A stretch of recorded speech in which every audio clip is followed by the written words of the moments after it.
that I would have sex with him, that I, really love him. Right. So my idea was if we get a certain amount of tweets at Stern Show in a certain amount of time and we reach that number, I will make out with Ronnie. Ooh. This was your idea? Yeah. Yes. Wow. You do want to have sex with I will Ronnie. kiss. Well, you mean make out. Make out is different than kiss. Yeah. Kiss. Kiss is different. Make out is like a make out session. I think she described it as a tongue kiss. Yeah. Tongue kiss. Okay. Yeah. All right. Well, that's fair enough. Well, I, for one, want to see that.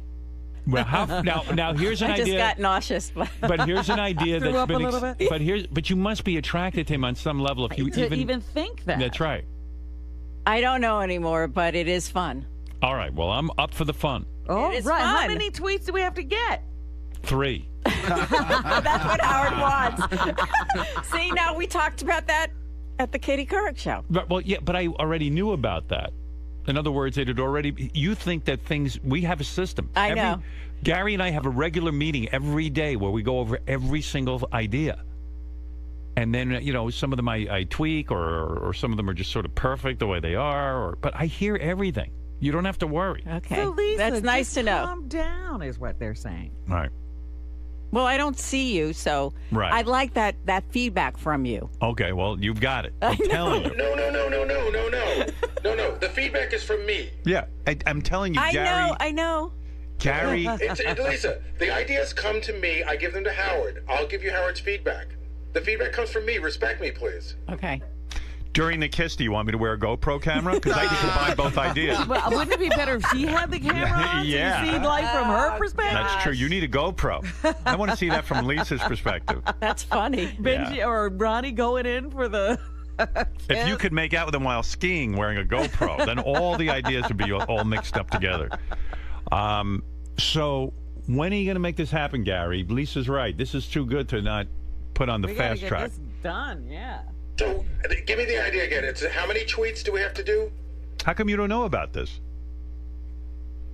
Lisa might have a point, actually. You don't appear to... She hasn't pitched this yet. All right, so she hasn't pitched it yet. Okay, so how many tweets do we need? I believe it's going to be 10,000, but we have to figure out how long a time frame.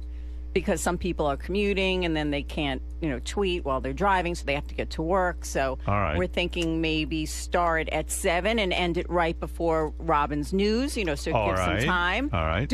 Are these unique tweets or can people I believe retweet? so. I believe so. Unique. Unique? How are you going to measure this? I've been talking to a company that does that. All right, let's do it tomorrow. What are we waiting for? Get it together and let's do it. Oh, my God. This is so great. I mean, do it quickly. Ronnie could die before you get this together.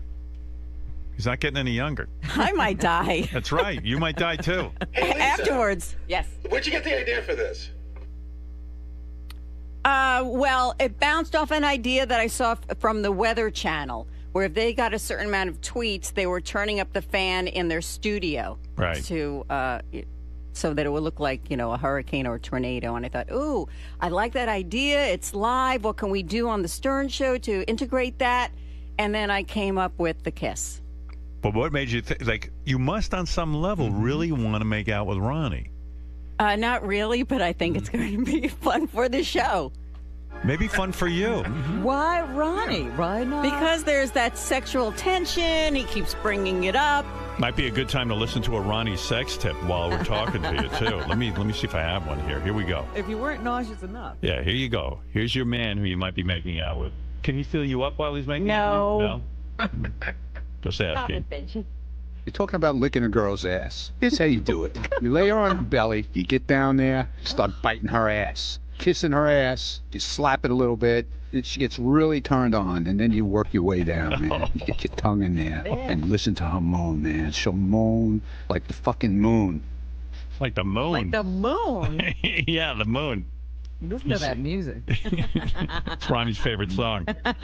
He will lick your ass to that. Well, he is very sexual. I mean, he has all kinds of Just ideas. think when you're kissing him, that tongue has been... A lot of ass. Oh, my God. This is all coming together for me. It's Casey's sausage party. He'll kiss a guy if he wants to. Kiss a guy if he wants to. Kiss a guy if he wants to. a guy too if you loved Mangoo. Before I met Rich, I figured he's like this really super macho guy who's bothered by Casey's gay antics. He's living through it. Wow. Wow. He spent a lot of time thinking about and that. every song was about Casey being gay. Yeah. Let's see. Here's a couple of emails. Richard is gay. It's official. Richard is a pillow-biting ass pirate. That was in reference to him crying over his friend. Richard thinking about his friend and crying is totally not gay. You guys, especially Robin, are totally heartless if you can't have friendship like that. Richard sucking Sal's balls is what makes him gay, not having a friend. No, it's just what he's up to with the friend. Right. And just missing him and loving him. And I have a feeling the friend doesn't even know Richard's that into him. Yeah, the friend might be straight and doesn't realize Richard's in love. Yeah. And Richard's favorite part of a porn movie is when the guy shoots his load. Yeah.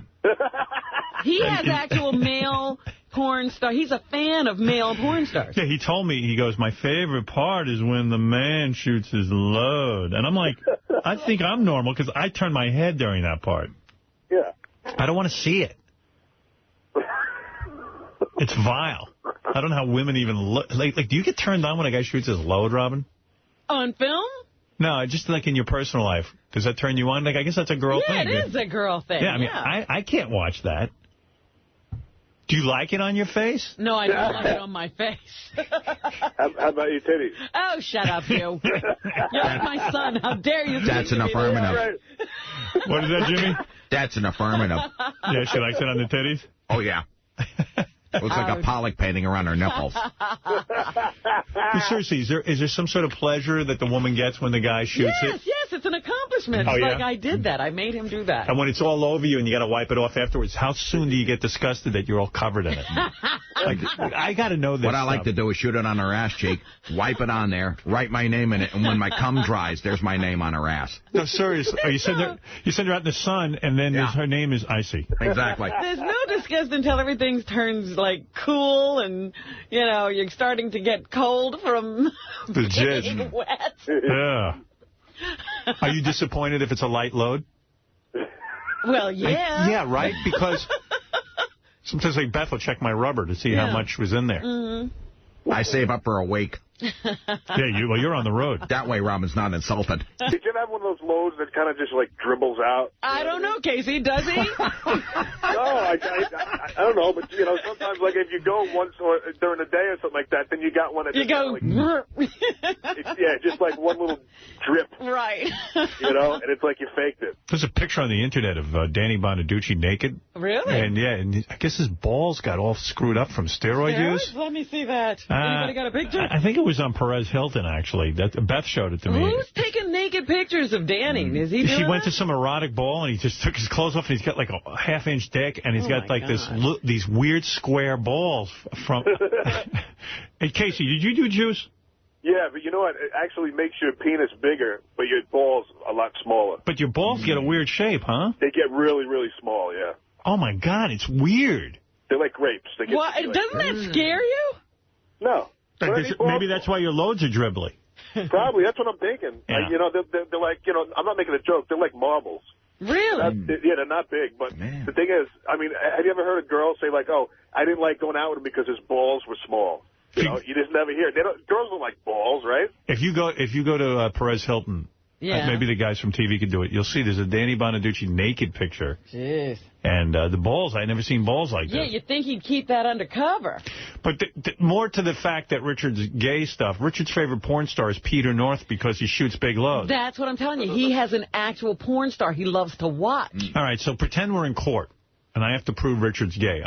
You're the jury. All right. I'm going to give you evidence.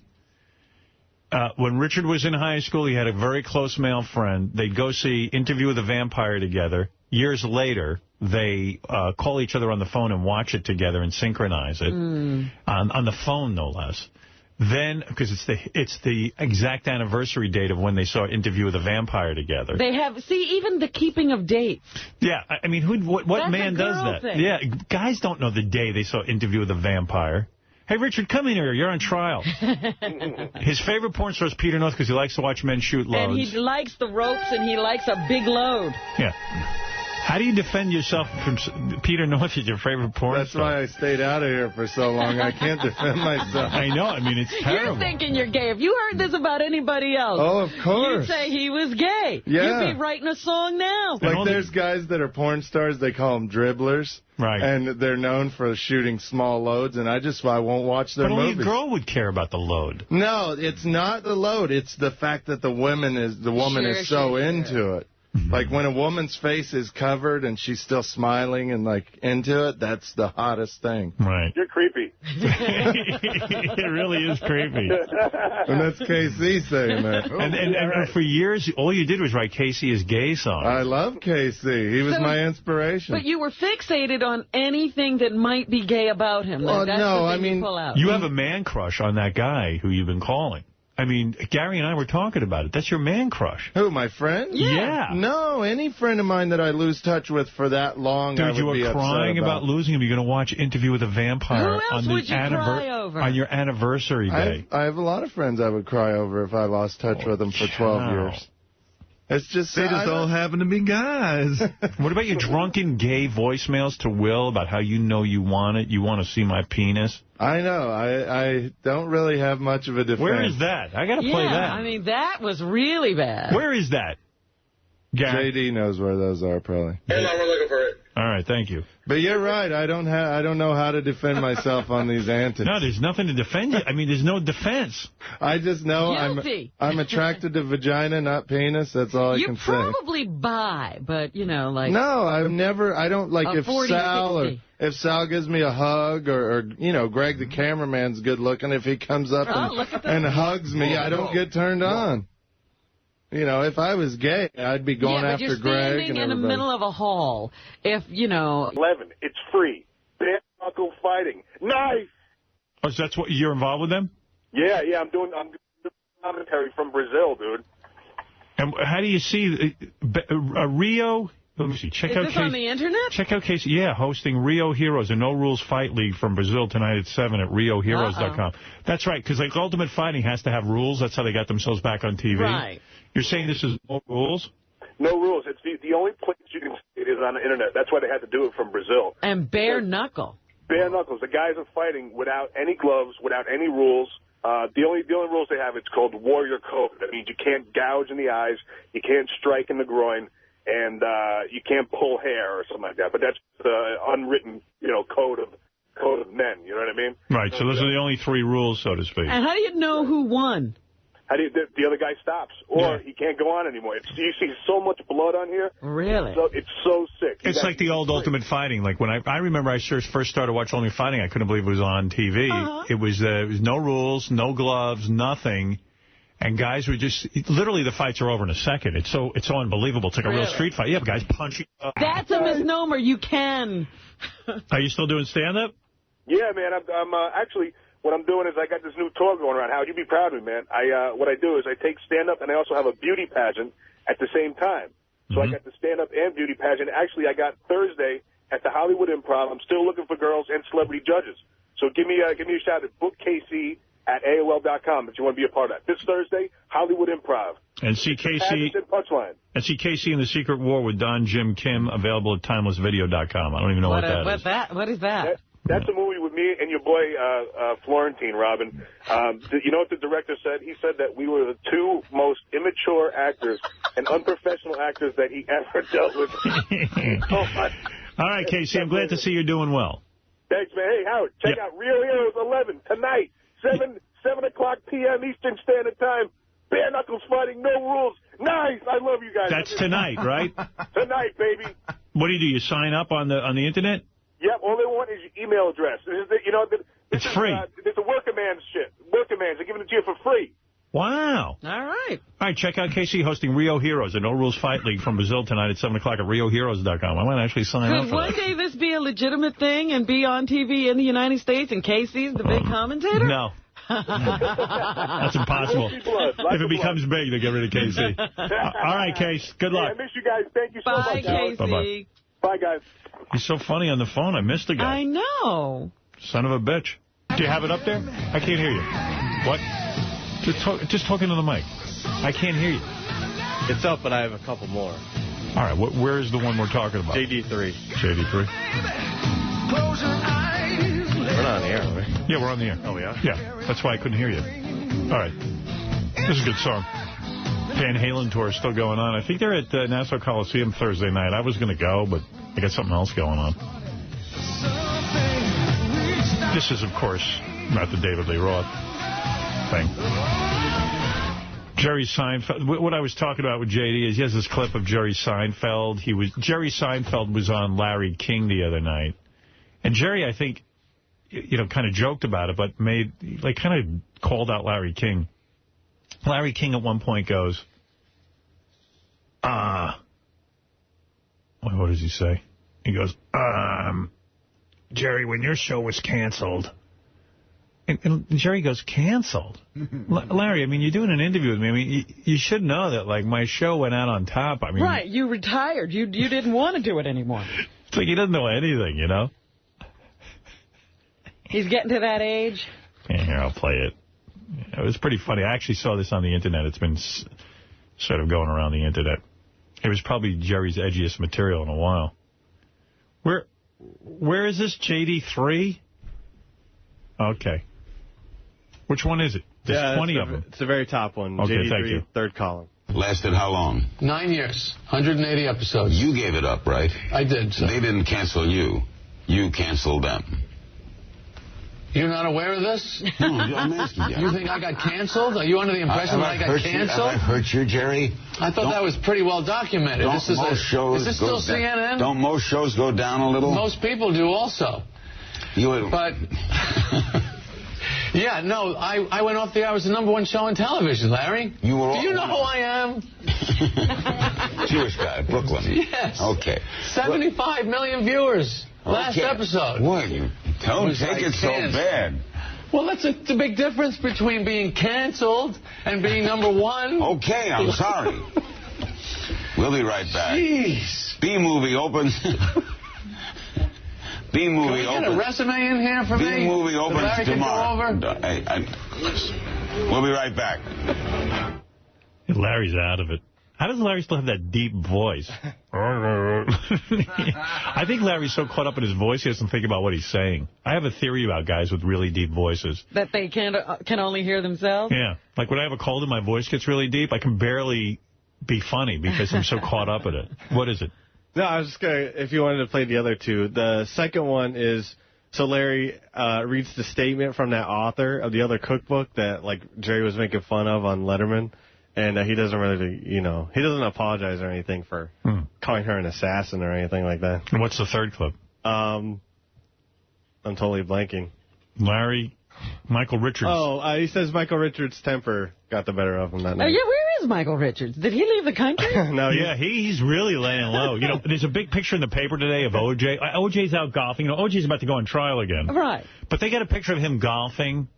And, like, he's in these Bermuda shorts, and he's just having way too much fun. He looks like he's having a good life. Like, people want him in jail just because he's having so much fun. I mean, I got to go to work every day. I'm not on a golf. I would like to wake up and have the biggest thing of my day be the golf course. Mm-hmm.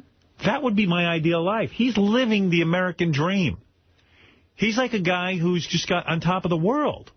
It's better than the American dream. The American dream is to have a good job and be able to support your family and buy a home and that sort of thing. Yeah. OJ's way beyond that. Yeah. I mean, he's retired. He's got money. You can't golf every day if you don't have money. He's living better than the guy with the job and the family. Right. It's crazy. What do you make of what happened to Michael?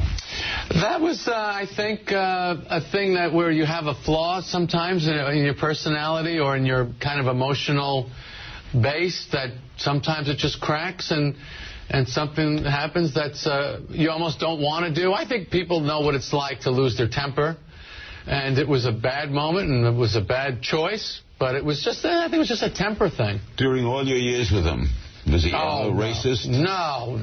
So you were shocked? Yeah, completely. Did you talk to him? Yeah, sure, we talk all the time. I talked to him a couple days ago. How's he doing? He's doing good. He still feels bad. That's the terrible thing about something like that is you never quite get it out of your head that you hurt people. But he did what he could. Jerry did every show but ours. Of course. Yeah. You know, why would you do our show? We were just there when the show wasn't number one. Right, when he couldn't get on all these other shows. Oprah didn't want him. It's amazing that people will believe anything. I mean, it's kind of like, remember John Kerry with the Swift boat? Yeah. My wife was Swift Vegetable. The author of the other cookbook, Missy Shays Lapine, and her publishers say they're not accusing anyone of anything in this situation. They issued this statement after you let them an appearance. Well, apparently we must have accused ourselves. Read the statement from Running Press. As publisher of The Sneaky Chef, we are troubled that a celebrity of Jerry Seinfeld's stature chose to go on The Late Show and personally attack the book's author. From Missy Chase Lapine, it was painful to be called names on national TV when I am just a mom who wrote a cookbook to help parents get their kids to eat well. Yeah, I could think of another one of those. My wife. Just a mom who wrote a cookbook to get kids to eat well. What started all this? I don't know. It's boring. We're kind of tired of it. Yeah, because you trashed the woman. It's funny that I knew he was going to say that his wife was just a mom who wrote a cookbook to help people feed their children healthy food. Yeah, but why disparage the woman? The woman wasn't even saying that she was ripped off. She was saying nothing. I don't get it. And if she's just a mom, why would you attack her so hard? You know who's Isn't that like taking a baseball bat to a baby? You know who's really in big fucking trouble is this David Copperfield. He was accused of raping a chick. Yeah. But now they're painting him to be the most evil guy. Like a creep. I don't know David Copperfield. I've interviewed him once. I thought you thought he was a nice guy. Yeah, he seemed like a real nice guy to me. I interviewed O.J. for a few seconds, and he seemed pretty nice, too. You're gullible. Yeah, I mean, everyone seems nice. They all fool me. You're the guy who lives next door to the serial killer. Yeah, I'm like, wow. Says, wow, he was a great guy. And a great babysitter.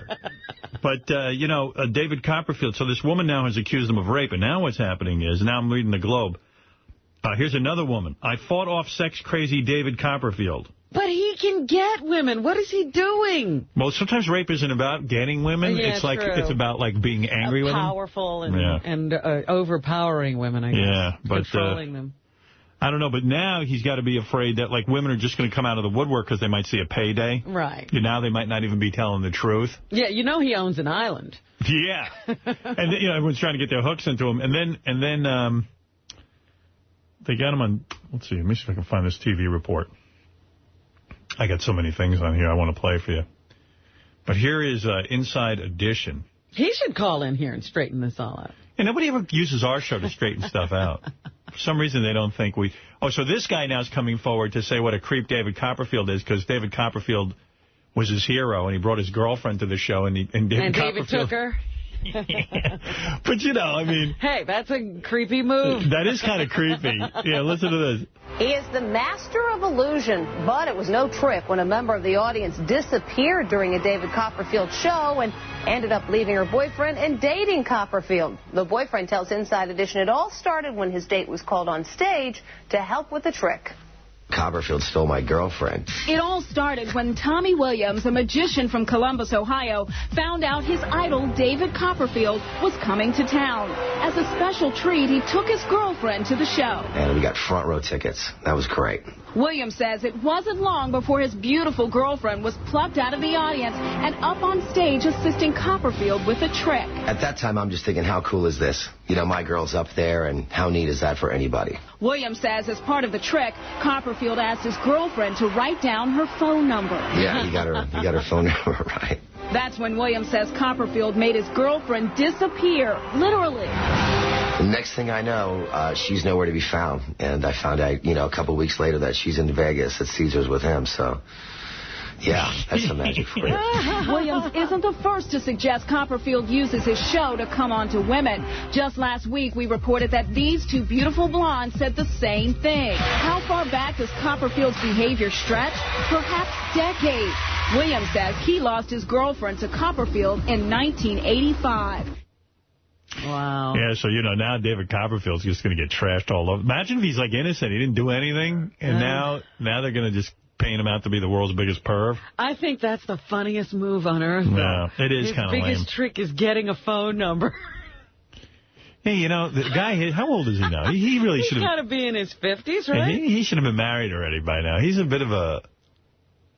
how long is he going to keep luring chicks to the island and fucking them? Even if he isn't raping them. Well, I think until he can't. Yeah. Yeah, then maybe he'll settle down. I think it's getting to that point now. You know, the girls are complaining. Yeah. You know you're not cute when girls start complaining. 51? Oh, he's still got a couple of years. Oh, you think? Yeah, he's got at least 2. Okay. There you go. You know, that now that I think about it, I think it was me that pulled the crazy out. Is it the one where she's talking about Cousin Brucey? Yeah, well, Cousin Brucey was on here last week, and then... But I'm not sure. I mean, I don't mind playing negative stuff about me. I assure you, I play anything that's negative. But this one, I don't even know what she's talking about. I just thought her imitation of Cousin Brucey was pretty funny. Okay. Yeah, I heard the replay of Cousin Busey. When it come down... Cousin Busey. Cousin Busey. Gary Busey. Cousin Gary Busey. She heard a replay of Gary Busey. I can't believe I did the whole Cousin the Cousin Brucey interview, and I didn't do... I know. That's amazing. I was too busy asking questions. More power to you, Cousin Busey.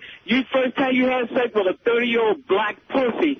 Oh, Gay Howard can handle a black woman because he's not man enough. I fucked a black woman for the first time.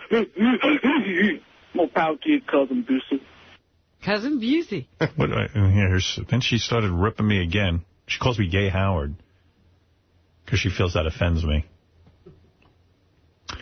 Somehow I'm not offended. But I don't know why she's calling you Gay Howard. Well, because I call her Crazy Alice. Oh, she doesn't like it, so she gave me a name. She really, honestly thinks you're gay. Because I was on the phone with her. Me and Benji actually prank called her yesterday. I called her back to get a consent. And she goes, off the record, Richard, is Howard really gay? Yes. Well, then you must be his lover, so you're not going to reveal. Yeah, she's the only one who's actually figured out the truth. I know you're a very busy man, but I just wanted to share my thoughts about what happened today between Artie and Sal and your boss. That gay boss ain't nothing but a bully. This motherfucker been through a lot with white people. Hate his ass because he was a Jew when he was little, and blacks didn't like him because he looked funny. And I just wanted to share that with him on the air, that I want to thank Artie for what he did for me last week. I don't know what fucking Gay Howard thinking about me, because he think that every man wants to fuck him. Have he looked in the mirror lately? If he looked like Brad Pitt, I wouldn't want his fucking ass. So don't think it's because I want to thank Artie. I want to do something to him. Gay Howard, I don't want Artie that way you do, okay? And you fucked up on 2 strong Italian males. What is she talking about? I was sort of getting it, and then I lost it. All right. You gay, full of shit what you've been through when you were little. I don't care. You never will be back on your show no more. You fucked up between 2 people. And then fuck you, everybody talk about everybody on the show. Nobody a victim, okay? The one part I did get was you seemed to be implying that she wanted to sleep with Artie. Oh. And she's saying that not everything is about that. You only think that because you must want to sleep with Artie. Because I'm gay. Right. Oh, all right. Now I got it. Gee, that was an important call. And she doesn't like Italians fighting with each other. That's the other thing I'm getting, that Sal and Artie are fighting. And it was my it's fault? all your fault. Yes. Oh, it's my fault they're fighting. You pitted the Italians against each other. Oh. And we're back with the Jack and Rod Show. Welcome to Wacky, Weird, and Exciting Wednesday on the Jack and Rod Radio Show. Today's special guest is author of Ministering to God. This guest says that we are surrounded by evil spirits, and he can perform an exorcism on our show. Let's hear it for Dr. Kawaya.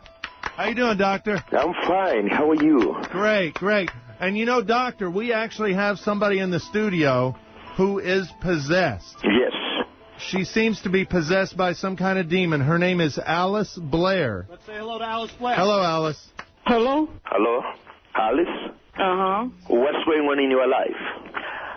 What happens to you? I'm feeling hell around junkies and people shitting and pissing and throwing up on the floor, smoking crack and cigarette in my hallway, and they're coming in my house. Yeah, that's a demon. Those are demonic spirits. You know what? I'm in the bathroom where I take a shit. Yeah, you can be set free, Alice. You can be set free. Those are demonic spirits. They are trying to take possession of you. Okay, go ahead. Alice, In the name of Jesus, I command you, come out of her now. Kill the hell! Come out in the name of Jesus, the Son of the living God. You have to come out now. Fuck you! I don't want to listen to a loser. Shut the fuck up! No, I said come out. Leave. Go. I hate you. I hate you. I hate you. You really mean it. Go in the name of Jesus now. I hate you. I hate you. No, leave. Go. Go. I hate you, fucking cocksucking bitch. Let the fire of God destroy you completely right now in the name of Jesus. Be on the fire. Let you be burnt from right from there. Hello? Wait. Doctor, she's talking normal. Hello? Alice. Who is this? This is Dr. Leonard Kaiwa. I'm a preacher. I'm a servant of God. I've come here to help you. Now, I want you to say this with me. Alice. Uh-huh. Say, devil, in the name of Jesus. Who? Jesus. Uh-huh. Say, Jesus. Okay. No, say it. Say, Jesus. Uh-huh. No, say Jesus with me, please. Say, Jesus. All right. Say, Jesus. Now, go ahead. I said, say, Jesus. Jesus. Okay, go ahead. Jesus. Okay. Can you say it? I plead the blood of Jesus. I don't give a shit. In the name of Jesus. Wow. If we got anywhere. No, they got nowhere because she wouldn't say Jesus. We didn't have that in the tape library. Right. We got to get Alice to say Jesus next time she's in. Call that guy back. A lot of people were commenting on yesterday's show. The Queef Off was loved by many, many people. Lots of email. Thank you for your support. Great show, Howard. I always appreciate the Queefs.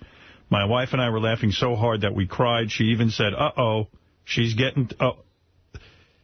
She even said, uh-oh, she's getting tired when Abby was... I don't know what the hell. Some people write like Chinaman. We were having so much fun. We loved the Eye of the Tiger Queef song, too. Yes. As a matter of fact, Dan, the song parody band, put that together. The theme song for the big Queef Off. Yes. And those are actual real queefs from Debbie the Queef. Who is no longer queen of the Queef. But still highly regarded in the queefing community. She goes into the Queefing Hall of Fame. Right. A lot of her queefs on this particular song sound very wet because if you remember, Debbie was shooting water out of her vagina while queefing during this session. You like that? A lot of people really liked it. For those of you just tuning in again, Artie is sick today. He called in sick. Yes, another infamous call. Called me at home at around 8 o'clock, was fine. Yeah, what did he get sick overnight? I don't know, but this is just a reminder of that if you happen to miss it. Jared, it's Artie. I'm not coming in today. I'm sick. I just threw up, and to tell you the truth, I think I need something to eat other than this fucking diet. Good food is killing. I really think the diet's fucking killing me. I threw up and it was like nothing, and I don't know. Maybe my immune system is fucked because of it. But, we found it amazing that Artie's immune system could be fucked up from 3 days of dieting and eating healthy. All the years of just tremendous abuse. Artie had a salad and now he's sick. Artie ate something healthy and got sick. It killed him. Absolutely killed him. But we'll hope that Artie will be back tomorrow. He continues on. Can you imagine? But when the last time he called in sick, we told him the next time, like as if he has a cold, he coughs. But when he says he has diarrhea or is vomiting, he should actually throw up. Yeah. But because of his diet, he has nothing in it. I have a fever and I'm fucked here, so I'm not coming in today. I'll let you know tomorrow. I'll call you later. Sorry, Gar. He called me at 8 o'clock. This is suspicious, Howard. Because he was watching Dancing with the Stars to see how hot that dude's girlfriend was. And he called me to discuss it, and he was fine. That's why it's suspicious. When did he get overtaken by this illness? I don't know. It doesn't sound right. No. I mean, but look, give him the benefit of the doubt. It doesn't sound right that you're getting calls from Nick Manning and not doing it. Right. Sounds and wrong not there. what? And not doing them. Right. Oh, please. It's too much. All right, what else did I have to tell you? Oh, okay, and I have been named. I can't tell you how this pleases me. I'm actually trying to get to all this stuff because I have so much of it. I have been named the most unsexiest man in the top 5. That was a while ago, wasn't it? This is a new list. Oh, dear. You're going to make every one of them? I make every unsexy list. I believe this is new, according to JD. I haven't heard it yet. Let's see. Let me see if I can find it. JD page 1. Did they move it? Did you guys move this? Oh, here I am.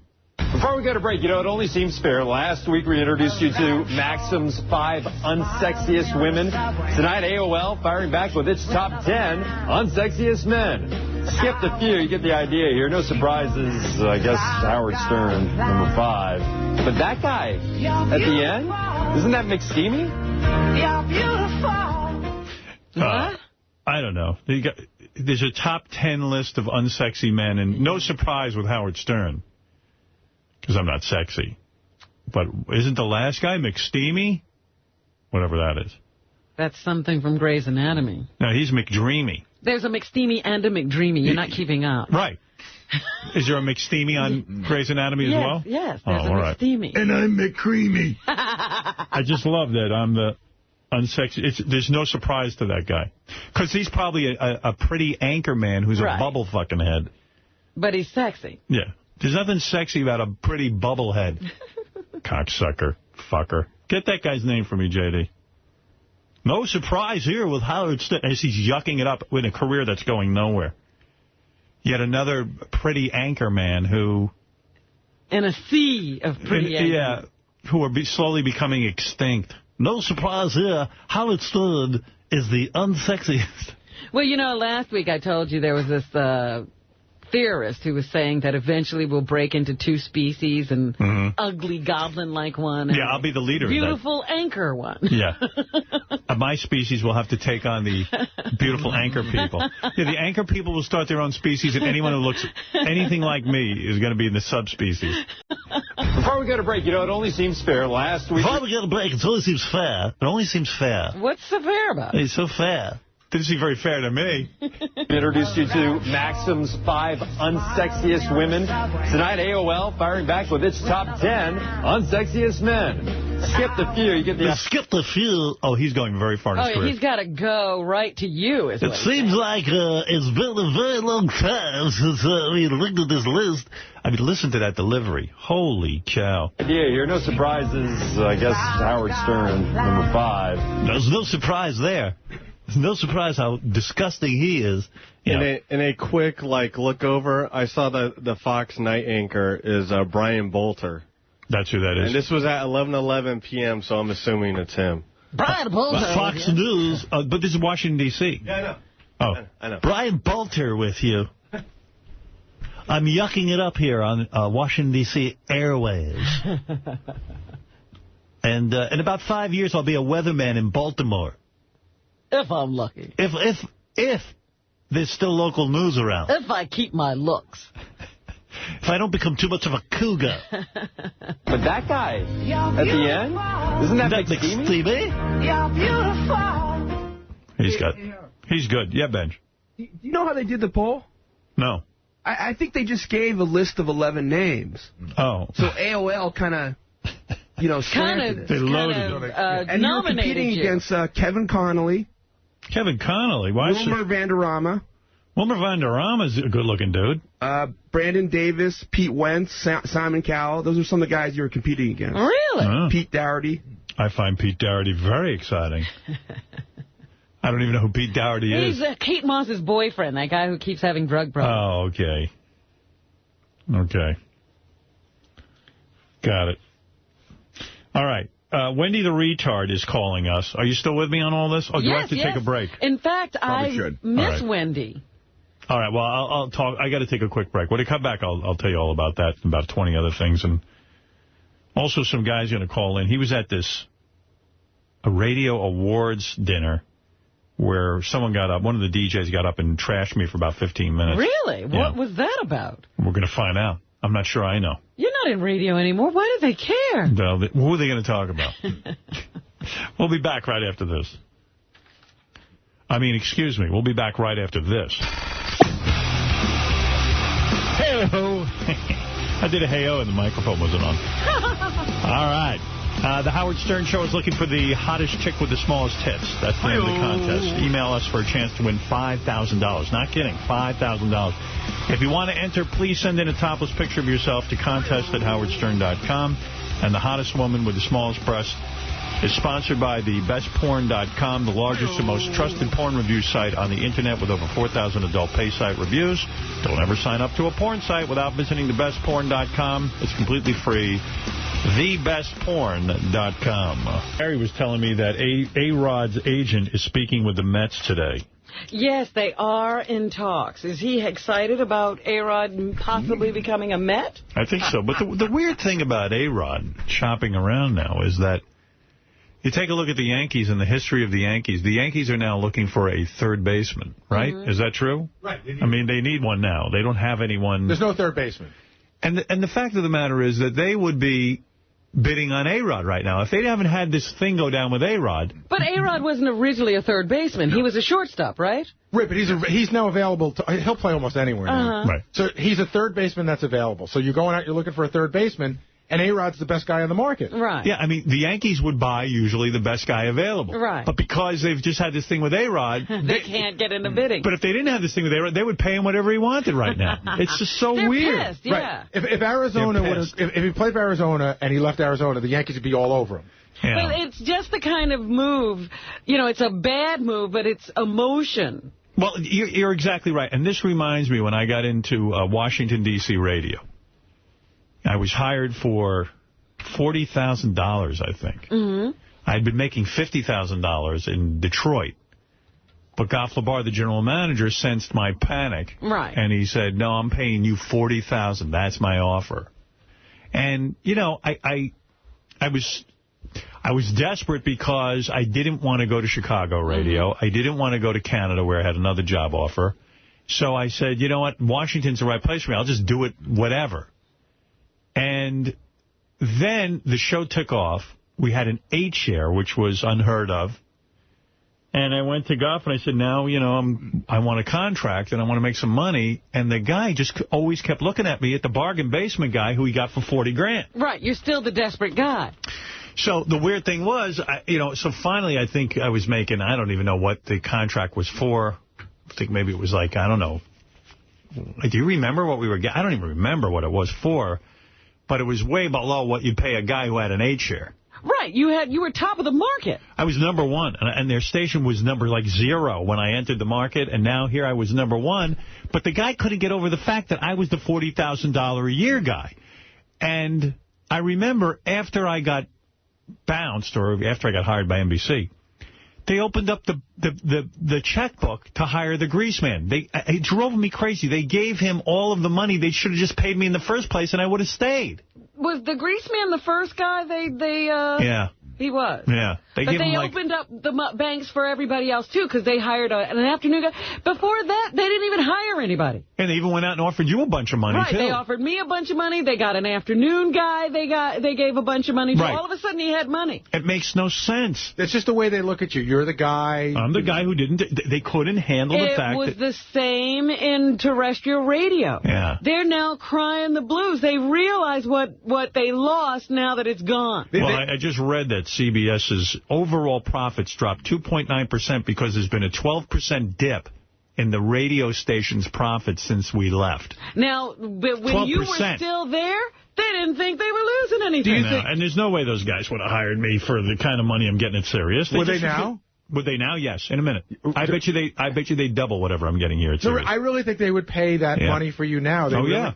Absolutely they would. If I said, 3 years, if I said, okay, I need to go back to terrestrial radio, which will never happen. I would never do a show on terrestrial radio. You can't be funny on terrestrial radio. It's bottom line. You listen to this, and then you listen to terrestrial radio, and there's no way you're going back to terrestrial radio. Right. So the idea that if I did want to go back, I think they would open up the checkbook. I do. But you think that when you left, they knew that there was going to be some damage, but none of them saw what was coming. They never expected this. And quite frankly, I didn't do it to hurt him. I did it to better my situation. I told them I can't handle this. You had to do what was best for you. I said, you guys are not fighting the FCC. You're paying these fines. They called me into a meeting and told me they were going to fire me if I got fined by the FCC again. And they were going to fire Tom. And they wanted you to sign a paper saying it was okay. Yeah. Oh, yeah. They wanted me to sign an agreement. Sign an agreement that said, I understand this. And I said, I won't sign it. They go, what do you mean you won't sign it? I said, I will not sign. You're basically saying it's okay to fire me. Yeah. It's not okay to fire me. I don't think I'm doing anything wrong. I don't agree. I mean, what do you mean I'm signing a piece of paper that I will quit or I agree to be suspended or fired? Those last days were so weird. That was when we got suspended? No, that was before I even signed the deal with Sirius. This was just because everyone was panicked about the FCC. I said, what if you guys took a different tack? What if you just didn't bow to the FCC? Remember that deal they went into with the FCC to get out of a bunch of fines? Yeah. It was that now Howard had to agree to be fired. Yeah. Yeah. Yeah, in order for them to deal with the FCC, I had to sign an agreement that I agree to be fired. Like, I went, wow. So what do I get out of this? Way to support your talent, guys. You mean you get a good deal with the FCC and I sign that it's okay for me to be fired? Yeah. Right, like you didn't cut that deal with the FCC. No. They didn't call you and ask you about that. No, nobody asked me. All of a sudden, you weren't in on the negotiations? Yeah, all of a sudden, I'm not a team player. Hey, step out on this limb. Why in God's name would I be loyal to terrestrial radio when they pulled me into a room and did that to me? There's just no fucking way. And am I glad to see them lose profits? You bet. You see, radio is never going to get good again unless these guys get hit in the pocketbook. And the so-called new, revamped IMUS. That they're all excited about. Yeah, I mean, first of all, it's going to be even worse. And evidently it's true. They're going to hire a black person to sit there with him and be a part of the show. But like that's nuts. Did IMUS ever get bigger ratings than Curtis and Kuby? No, I told you. In fact, I'll play you an interview that the program director did on National Public Radio about Imus and Curtis and Kuby. No, the fact of the matter is Imus always got beaten by Curtis and Kuby. So is the big deal that they think they can syndicate Imus so they're going to get him in other markets? Is that the reason to hire him? Because in New York, it doesn't make sense. Yeah, they're thinking they can syndicate him. And you know how well he did in syndication. Very big in Troy, New York. Yeah, very big. Brett was at an award dinner of some kind. I don't know how all these radio awards go down, and I'm never given one. This was a Philadelphia radio award. Well, guess what? Guess who was the #1 disc jockey in Philadelphia for how many years? 15 or 16 all the years we were there. I think there's something like 82 books in a row we were #1 or something like some crazy number. Yeah, I mean, it's phenomenal. How could you give out an award in Philadelphia for good radio and then not point to me? I mean, who was better than me in Philadelphia radio? There wasn't one asshole who could beat me. With them all living there. Hey, Brett, how you doing? Good. How you doing, Howard? Yeah, and I'm going to play you a clip after I talk to Brett about this Curtis and Kuby replacement. I'll get to that. I have all that. Brett, what is this award show you were at, and how did you end up there? Well, I run a non-commercial station over in right in South Jersey. What does that mean, non-commercial? It's out of a college. I'm an administrator at a college. Okay, got it. So we were there. We were up for a couple of awards, and John Nabella was up for a Lifetime Achievement Award. Lifetime Achievement? Mm-hmm. Mm-hmm. In other words, he would get a Lifetime Achievement Award before me. Boy, look at radio. This is a guy you trounced. Yeah. And ran out of radio. He's getting a Lifetime Achievement. What was his achievement? Losing to me? No, I know John, and actually I've come... I mean, it's okay. Yeah, I was, the fact... Now, the award was for lawn care or radio? Radio. Radio. Okay, go ahead. All right, I'm just trying to understand. So, a couple people, introduced him. One was Pat Croce, and then Pierre Robert from MMR gets up. Pierre Robert. Now, he's a disc jockey? Yeah, he's on middays. Okay. He's been there for years. And he's on YSP? MMR. On MMR. Okay, Go ahead. So he starts talking about John Nabella, and all of a sudden... he starts going, and then this black cloud came in to the market, and this heinous attack, and it sounded like he was talking about a terrorist, came in. And the funny thing that happened was, right in the middle... Yeah, I ruined WMMR's parade by coming in and giving them good radio. I like that. That's considered... I've always been considered in the radio industry a pariah because I force everybody to be better. I demand that they fight. I demand that they put effort into their show. Right. Yeah. But the whole funny thing was, right in the middle of his spiel, all of a sudden, it sounded like the amps got too hot or somebody turned the power off in the middle of his speech, and you can hear him almost screaming it. And nobody in the room said a word, cheered, or anything. They were quiet, silent. They were quiet. And then DeBella got up, and he didn't say a word about you at all. Right, because he's there being honored. Why would he say something about me? It's ridiculous. I thought it was insulting, and it just was inappropriate. Here's a guy that's been around in the market for years and is up for an award, and it's his day. Of course. Don't screw it up for him. Yeah, no, I mean, John has been in the Philadelphia market, actually, for a really long time and has had a very successful career. And actually, we met him post all this nonsense, and he seemed like a very, very nice man. Right. And if he is getting a radio award, why would you go up and bring up the most painful part of his radio career, which is me?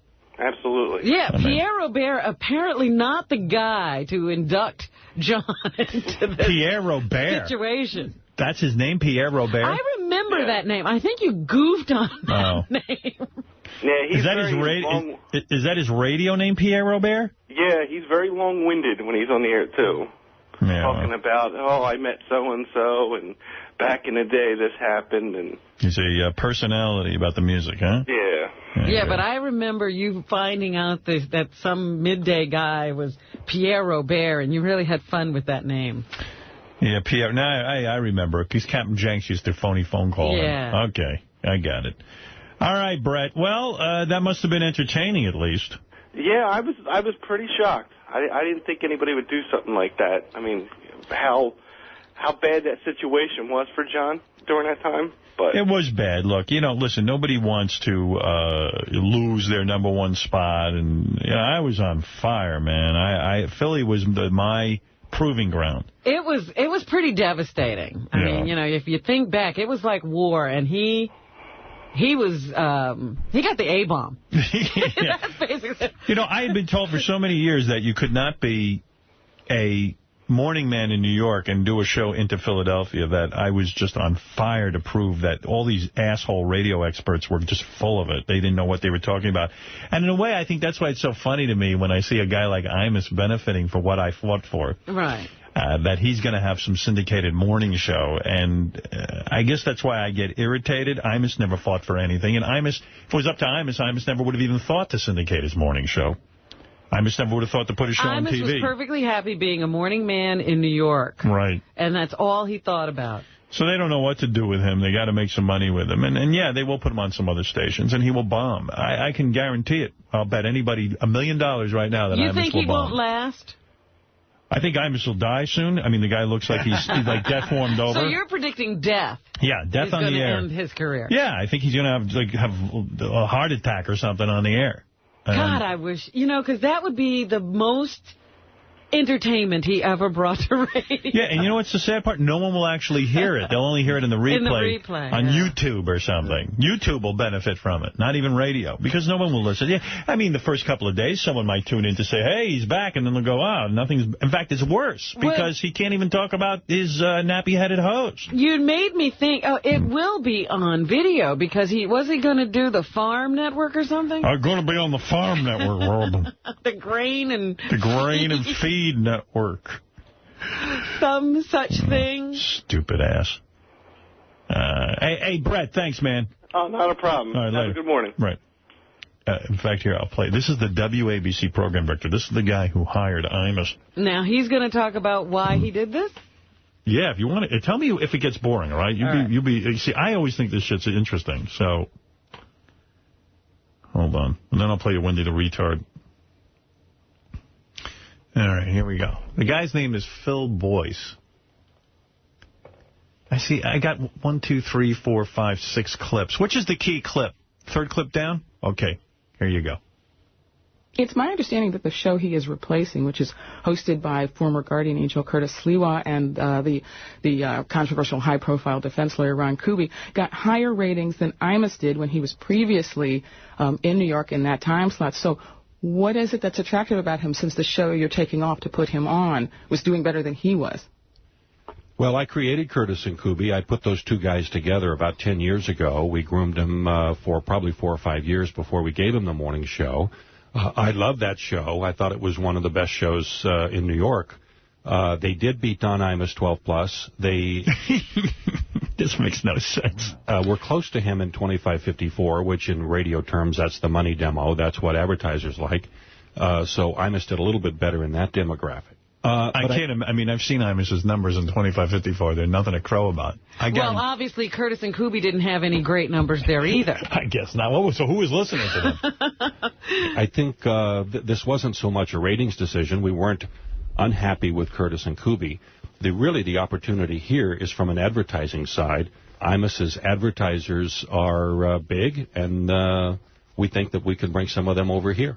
Given that the advertisers leaving his show, abandoning his show, is one of the reasons he was fired, what makes you so sure of that? Well, I don't know if that's true, that his advertisers abandoned the show. I know that when the initial controversy occurred, a lot of advertisers said, pull my spots for a while. CBS didn't really give him a chance to ride that out. They suspended him for 2 weeks, and then several days into the suspension decided to pull the plug.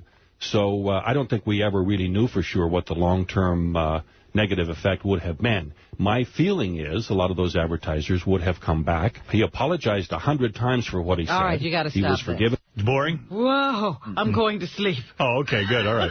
See, I'm fascinated. You see, I could listen to I've heard it once already, and I could listen to it again and again and again. I'm straining to keep up. Oh, yeah?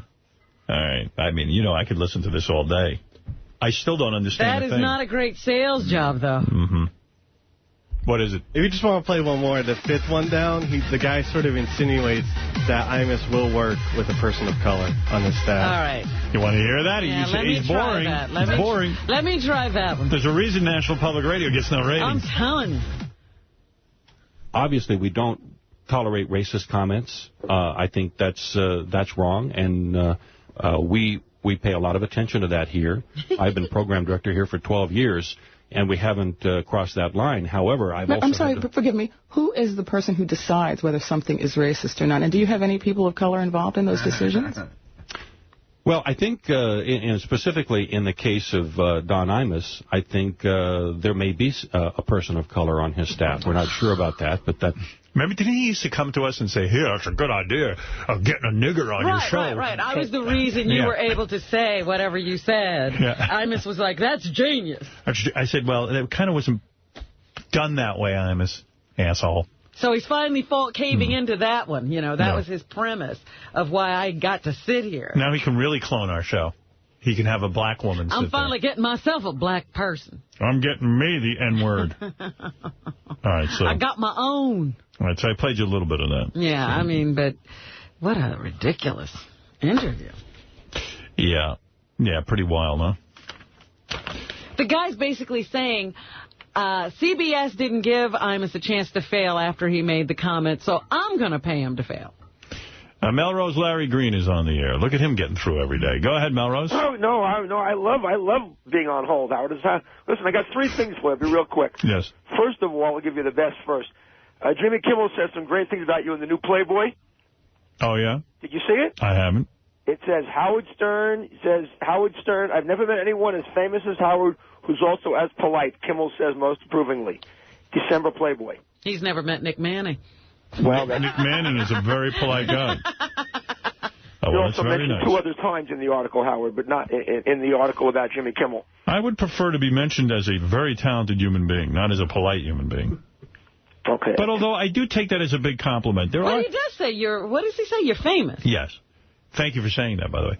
If sometimes I don't believe it. I must tell you that I do pride myself on the fact that I'm not a carried away with myself asshole. I mean, I have met guys who are much less in this business than I am, who are completely carried away with themselves, and I look at them and I go, how do they, I mean, they don't even have a 3 share and they're carried away. You know what? I was thinking, and it's not just radio people. I was thinking of this the other day. I was thinking of somebody we know, and I said, if he were accidentally to become famous and successful, he would have to be arrogant and obnoxious to prevent people from realizing there's really nothing there. Right. And that's usually what you find. People with true talent don't have to act that way. I mean, people are such bastards. I mean, look at this Heather Mills, who married Paul McCartney, asking people, telling people, the water you brought me isn't room temperature. I mean, can you imagine? I mean, who is she? She's done even nothing. This campaign she's on is, I want you to sign petitions so the paparazzi stop bothering me. Yeah. So people start writing negative articles. I mean, what is going on with everybody? Everybody's insane. Howard. Yeah, quickly, yes. Two more things. You want to talk about Election Day today. There are gubernatorial elections in 2 states, Kentucky and Mississippi, and mayoral elections in Pittsburgh, San Francisco, Salt Lake City, Philadelphia, Jacksonville, Dallas, Memphis, Chicago, and Baltimore. So in New York, I can't vote for anything. There are some initiatives in New York. Yeah, I'm not voting. I don't have time today. And you know what? I know it's important to vote. But Somebody was on the local radio television station today saying, we're going to run down the issues in the election. I'm like, the day of? It's a little late for me to start making decisions now. Well, last thing, Howard. Yes. The last thing. Because of the writer's strike going on, I came up with a great idea, which I know you're not going to like, that you have a van driving around L.A. with Howard Stern playing for the strikers, the writers. All right. Thank you, Melrose. All right. Oh, is That's that what he's got a suggestion? You know, this writing strike, it's unthinkable to me that Jay Leno and Letterman cannot put on a show without a writer. Well, who was it in here yesterday who kept pointing out maybe they are in the Writers Guild as well? I don't know, because, quite frankly, Regis Philbin is going to do a show without a writer. But if they are in the Writers Guild, it's their union that's striking. Well, because that would be the only reason. I cannot imagine that those guys can't do a talk show. The View is not going to be canceled. The women are going to sit there and gab. Right. But I mean, what is it to write? They're absolutely right, because when they have those awards, they win writing awards. You know, it's David Letterman and the rest of the staff is credited with whatever they're being nominated And what are they writing, a top 10 list? And what is Jay Leno writing? I guess Jay Leno approves it, and that means he wrote it. That monologue, he can't get up and say a few words and then sit down and interview a few people and keep the show going? Well, he actually said to some reporters the other day that he was standing there and not being very funny because those guys were on strike. He's simply an empty vessel that they fill. I see. Well, I believe that. You know what? I believe that. Let's go to Johnny. Johnny, you're on the air in New Haven, Connecticut. We haven't been able to get to any phone calls this morning, but I'm trying to make up for that. Hey, Howard. Yes. How you doing? Good. Love your show, Howard. Thank you. Big fan all my life. Thank you very much. The reason why I called is this morning, Wise Guys, the restaurant, caught on fire. Henry Hill's restaurant? Yeah. Oh, really? I was watching. I get up at 5 every morning. You got to be suspicious. Remember in Goodfellas, Henry Hill and his buddy, Joe Pesci, they burned down a restaurant? Yeah. Remember that? Because, they wanted the money. Well, this sounds like something Henry would do. Yeah, but, I mean, Henry is supposedly on the straight and narrow. This could be an actual fire. You know, it's funny, Howard, this morning when I tuned in your show, you had Goodfellas on. There you go. You had a clip from Goodfellas. But it was on Channel 8 News all morning from 5 to 6. And then we can't worry about that. We're too busy trying to figure out who Imus's black person is going to be. Thank you. Howard, how did you get your black? Out of a catalog, Imus. That's where I found Robin. You got her out of what, a nigger catalog? Yeah. That's right. Niggers for sale? You got her from niggersforsale.com? They have a .com now. Where did you get her? Oh, Wilbur. You do a much better Imus than I do, Fred. Nigger Kia. Nigger Kia? Nigger Kia. It's like IKEA, except for niggers. Is that where I got wrong? Yeah. You also got to go by shade, dialect, and economics. Well, actually, I almost thought you got me through a maid service. Right. How dark should your person of color be? Well, it all depends on how big the nigger joke it is. Right. It's like if it's a really bad nigger joke, you got to go like, Wesley Snipes dark. Right. But if you're only just poking lightly at the nigger, I mean, you can do Halle Berry or Oprah light is good. Oprah? Yeah. Well, if you're doing a really light show, I suppose Halle Berry would be acceptable. Yeah, or you could get like a Puerto Rican with a tan. Nobody knows. Nobody's going to check the DNA. Well, judging by your track record, I would probably get the Wesley Snipes type. Yeah. Either that or Bernard's going to have to go in blackface. I guess you're safe no matter what you say with Wesley Snipes sitting there. I'm going to do what Howard did and get me a black. That's why Howard's not in trouble. Exactly. Yeah. How do you feel about Diane Imus's recent racist remarks? He's a coward. You need to resign. You're a coward. That's all. You don't insult me because I'm too intelligent to let a hick like you insult me. Word to my mother, that's some real fucked up shit. You know what I'm saying? If he would have did that shit around me, I would have knocked his motherfucking head off, straight up. Now, he apologized today. I don't give a fuck. What he said, man, listen. Fucking came off, I'm gonna knock your motherfucking head off, I see you. Now, how do you think he should be punished for his comments? Bring him in the black community and then tell him to say it again. You fucking prick. Okay, now he apologized and he used examples of helping out black people in the past. Do you find that to be insulting or sincere? Bullshit. Grade A bullshit.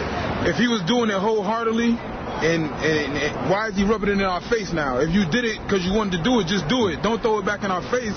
Do it because you want to do it. So, honestly, he could keep his comment, and I could care less about what he did for black people. Because don't nobody do shit in this world for free, baby. How do you think Don Imus should be punished for his comments? He should see some time for it. You know what I mean? Because wow. I like that.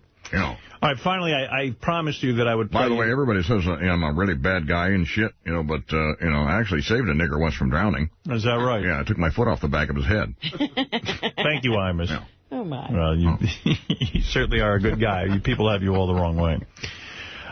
Wendy the retard gave us a Halloween message. You know how she calls every minute? Yes. And... this message is, again, I guess she's doing her Freddy Krueger voice. And I have a theory about this. I think that her family's letting her watch all this Freddy Krueger. I think she's scared out of her mind. Oh. I really do. But, in order to cope with it, she does a lot of Freddy Krueger stuff because it's constantly on her mind. Yeah, this is Freddy Krueger. It's Halloween and I'll go get your ass a goddamn pig. Yeah, my name is Freddy Krueger and this is my song. I'm gonna get you as a pig and I'm gonna eat you as a... No. Right? She's consumed with Freddy Krueger. Now, Jason gave Wendy the retard his phone number. He says his cell phone rings all night. From a drunken Wendy the retard. Why did he give her his cell phone? I guess we were doing some bit and he needed to give it to her, and now he says all night it just rings. He has to actually, disconnect the whole thing. So she never sleeps? No. Nobody knows when she sleeps. And I guess we gave her $500 because she needed money. Yeah. And now she's already spent the I don't even think we've gotten the $500 to her, and she's already spent it. She's asking for more money. Finally, Double A is ready to end his association almost with the show because he feels he's not getting on the air enough. And here is Double A's phone call. Hey, now, Gary, listen, I don't want to say it's like my last appearance, but I actually want to come on the show and actually speak my piece once and for all, because this is the way I've been treated lately is kind of bullshit. And whatever, I got mad love for the show, and I got something to say about it all. So book me for the show so I could speak to Howard and the gang. Thank you. Gary, what's going on here? Why is he making a last phone call? What is going on with Double A? You seem to be up on all this stuff. Why am I getting this annoying phone call? What's his problem? His whole rap is that he's one of the only members of the Whack Pack that actually pays for satellite radio. He pays his own money, and he feels like he's being mistreated because he'll call Will, and Will doesn't put him through on the show, and he'll call other shows, like he'll call Miserable Men or the Riley Martin show, and he doesn't get put through. And he thinks he's being blackballed because he's Double A. But he's not being put through because he doesn't have anything interesting to say. Did anyone explain to him that he is not always that interesting? He gets angry. He's like, I pay, and I got the fucking right to call in. And he's got a theory that, one time he used a fake name, so they put him on hold. But then when they figured out it was Double A, they didn't. They took him off a hold. And he thinks he's being blackballed. When somebody has something interesting to say, you put them through. We have 7.5 million people just like Double A. Exactly. Right. Wow. So do they all have priority, too? So there's no need to have him down here, is there? He's jonesing. You should let him on the phone and plead his case, because I'm not giving all the details. I'm getting most of this from voicemails that he leaves me. All right, put him on tomorrow. He's feeling theory. I can tell you that he's feeling very insulted, very neglected, and he has threatened several times. He sent me an email where he said he's going to cancel his subscription. Well, then so be it. What are you going to do? Let's ask him if there's a difference between how he was treated on terrestrial radio and here. Well, he had less shows to call. he only called our show. Here, he's got a bunch of shows to call that he feels are ignoring. That are all ignoring him. Right. Hard to believe. He feels not even ignoring. He's blackballed. Nobody wants to talk I think to he should cancel his subscription. I really do. Come on, let's talk to him and say goodbye, though. Yeah, all right. Have him, schedule him for tomorrow's show, and that will be very, very good. Let's go to Chuck. Chuck, you're on the air. Hi. Good morning in Philadelphia. Chuck. Good morning, Howard. Hey, brother. Great show. First-time caller. Thank you. I do got to ask you, though, Howard, I don't understand, this Imus. He's a piece of shit, and he's been a piece of shit for years. But you seem to spend so much time on him. I mean, sometimes 20 minutes a day dedicated to just Imus. Sometimes it's interesting to me. I know, but it seems like you give him more publicity than anyone. Well, maybe you're right. But I mean, what should I do? Not talk about him? Yeah, I mean, just let him disappear again. I don't... Maybe you're right. Robin, what about a no Imus discussion, sort of a policy? More Ralph, less Imus. Oh, wow. Now that's interesting. What do you think, Robin? Do you think that I should stop talking about Imus? No, I don't think you should limit yourself in any way. Right. Why should I do that? So what if something interesting happens? This is fascinating. That would be horrible. Yeah, it's just radio gossip. Is anything about Imus really interesting? No, absolutely not. Except the fact that people in radio keep hiring him. All right, Howard. Well, thank you for taking All right, thank you, Chuck. I'll put that in consideration. I'll put that in my mind and maybe not too much Imus. What I'd like a moratorium of is people saying to me, geez, I miss you guys on regular radio. Right. Hey, now that Artie's not here, we should ask Sal what it's like for him being in the Artie feud and like what it's like when he sees Artie in the halls. By the way, because something interesting came up. He had forgotten he has a gig with them in December. Yeah, but I think that's going to be off the table. Really? I think Artie's canceling See, that's all uncomfortable. I mean, how does Artie get out of it? Hey, Sal, would you mind coming in here and describing to me how uncomfortable things have gotten? I mean, now you can talk a little freer. I know when Artie's in here, it gets very tense. You're afraid to even look over there. I don't know if you realize this. I'm talking for free today. That'll be on tape that you could play tomorrow. That's true. There's no such thing as free. No. In fact, I'm not going to... I told you, when Artie's here, I'm not bringing it up in light of the fact that you guys...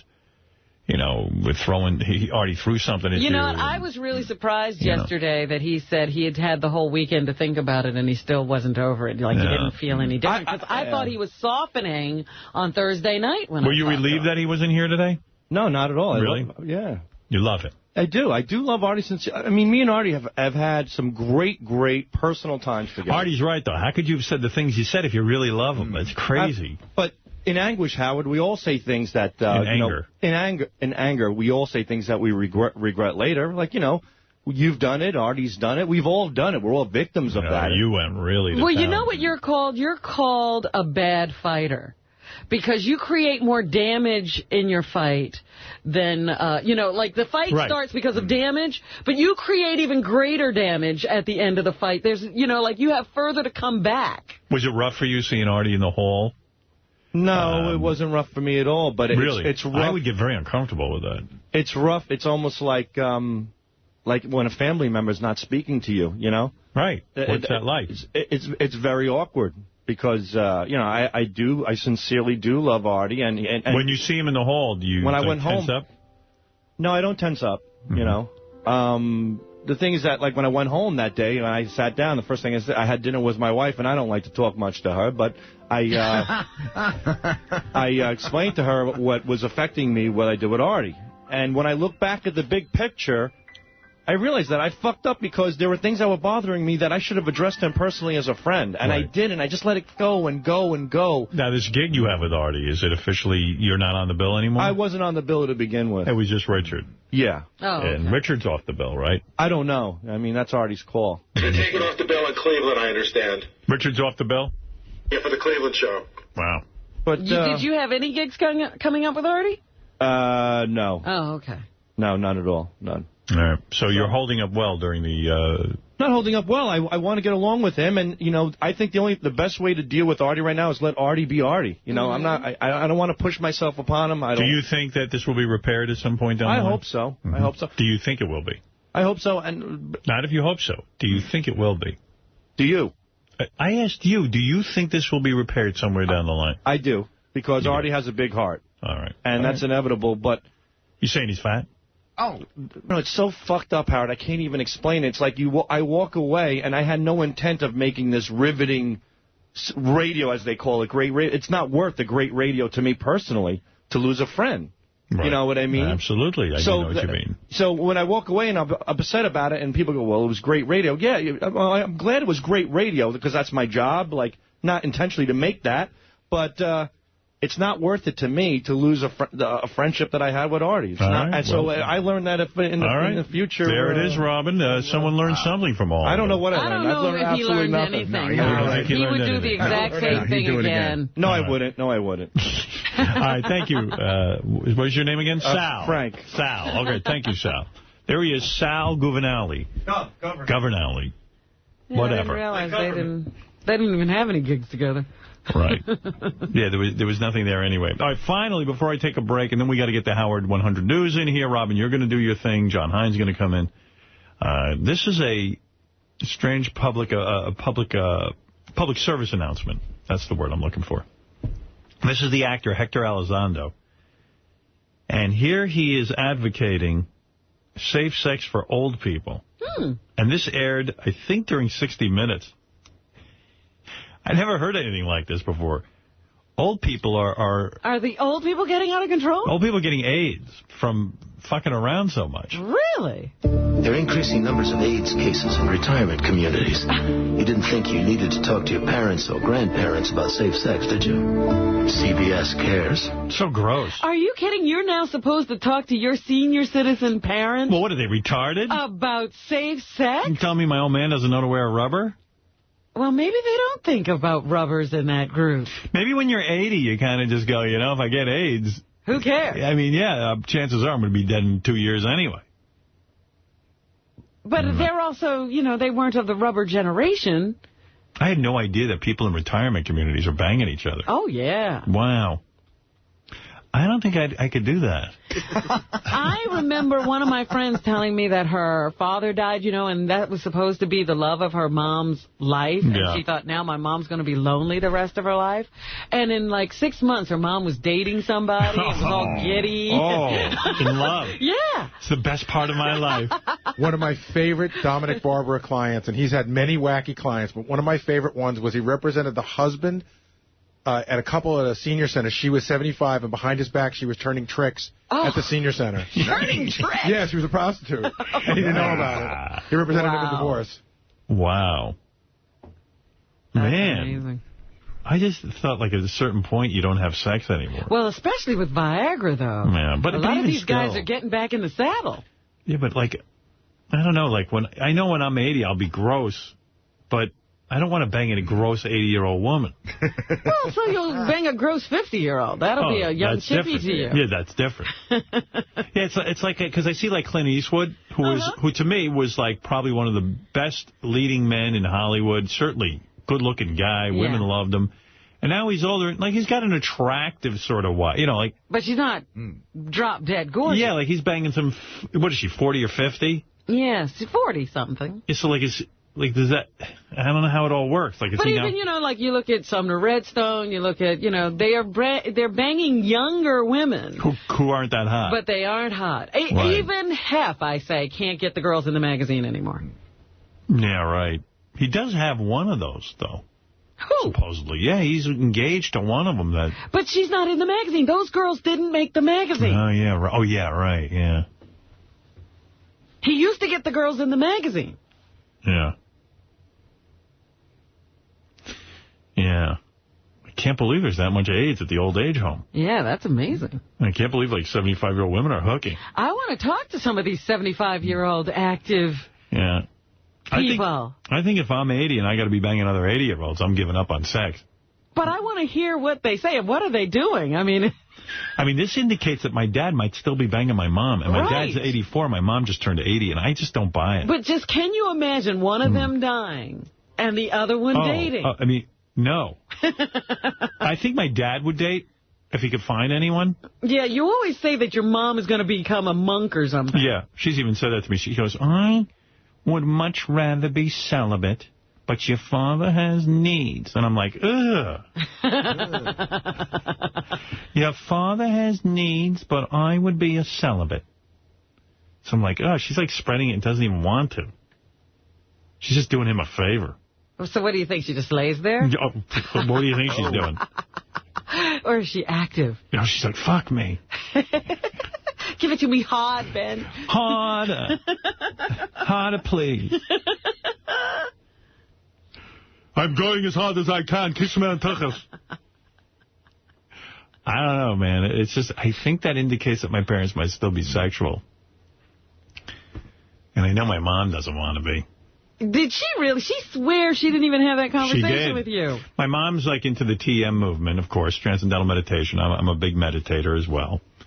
And there is a faction within the TM movement of people who are very devoted to it who don't really have sex. Like almost like a monk. Mm-hmm. You know, these are like people who work within the organization. And my mother really admires them. My mother wanted me to be a TM teacher. She's disappointed I went into radio. And so, you know, it's the kind of thing where she admires them and she'd sometimes talk to me. She definitely had this conversation with me. Maybe she doesn't want to repeat it on the air, but she said... you think she just doesn't want her husband to know? I admire those people, and to tell you the truth, to be quite honest, I would be celibate at this point in my life. But your father has needs. That would indicate that he is. I want you to have sex with me tonight, Ray. What, did they light a candle or something? How do they indicate? I think they do. You know what? When I was going through my parents' stuff when I lived in their house, I think I found a candle. You know, that was really creepy when you find your parents' stuff. Like, I found my old man's rubbers. Right. And my old man would buy rubbers by the gross. I never heard of that before. He bought in bulk? Yeah, I mean, he must have been banging her a lot. See? Or either that, he had a girlfriend on the side. He wasn't a man, though, to waste money. If he wasn't using them, he wouldn't have bought them. I would never waste money like that. So he was using them. I would bang your mother 6-7 times a day. I mean, in order to go through a gross of condoms, I mean, you know, you really got to be banging away. Maybe they were very sexual people. But they have a good relationship, and what did they say on the Oprah show? You should be doing it 4 times a week? Yeah, Maybe they were that couple. Wow. That's unbelievable. And then it's weird, too, because... I don't know. It's just all so creepy. But actually, though, but it was really sweet. The other night we went out to dinner together, and my mom was holding my dad's hand. They were holding hands. And I was like, wow. Ooh, it might have been a night. I noticed you were holding my hand during my halibut. Might have been the night for sex. Tonight's the night. Want you to change into a nightie now. Which nightie? The red one. With the pom-poms. I want you to be a schoolgirl tonight. Yeah. Can you imagine? Did you actually have a client who was a hooker at 75? I think she was 78. Wow.